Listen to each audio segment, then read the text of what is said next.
I can remember when I was probably 12 years old, I wanted to record telephone conversations with people. I have no idea, but I used to take the old handsets and I used to unscrew the mouthpiece, but I found out if you could put alligator clips on those two little posts sticking up and run it into your tape recorder, you could get pristine audio. But that's when I first started becoming interested in media, in radio. There's something about radio I just always enjoyed. And I was the same. When I was a kid, they invented a thing called a Mr. Microphone.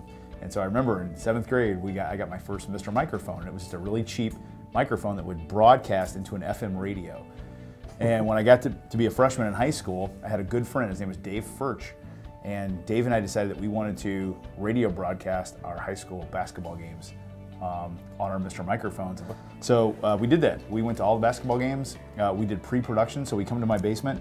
Yep. And we did all of our pre-production there, did our basketball games. I ended up joining a Boy Scout Explorer troop at a radio station in my hometown in Newburgh, Indiana, and got to be on air when I was a junior in high school, and I've loved radio ever since. Following our love and geekiness of radio, which we both possessed and are kindred souls that way, we had a radio show. We got a slot on Saturday afternoons at noon. If you look up Nielsen ratings, that's the time when no one is listening to the radio. So this radio station in town gave us the slot, and it was called Business 360. It was a small business radio show, and we loved it. We did it for about a year, and then schedules got convoluted because of my side job as a football referee. I was gone every Saturday, and so we had to unwind Business 360. We needed our radio bucket filled.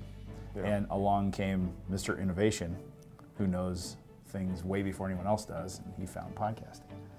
I know when I was in sales starting out, I had a manager, but I really didn't have any kind of support or help. And number one, I didn't know how to sell, and I didn't have any support. And I think when we first started learning some of the sales techniques and the sales attitudes and the mindset shifts, I think it became apparent to us that this was content that needed to get out. And we felt the podcast was something that we could literally show up on their phone or in their earbuds and give them advice, keep things light, give them something to laugh at, when sometimes it's kind of a lonely world out there. So we felt like we were almost obligated to take this content that we learned and we created and share it with the world.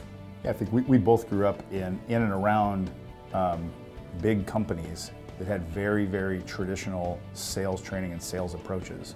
And I think for both of us, we didn't align with those. It just wasn't us, and it always felt fake and never felt real.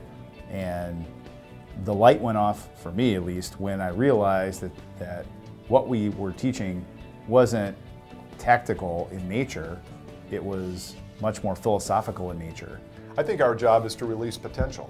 People come to us, companies come to us, and they say, we want more, we want to do more. And I think a lot of times, people don't know what their potential is. They don't know what's possible. Once you change someone's mindset and perspective, then potential is unleashed. Well, I feel both super grateful and super excited about the ability to start to interface with podcast listeners in a much more personal manner. Yeah. And the opportunity that we've got to get closer with them and to be more of a direct personal coach with them, in addition to the podcast that we already do, is really, really exciting. Bryan, as we always sign off, see you next time. See you next time. Bye. Bye.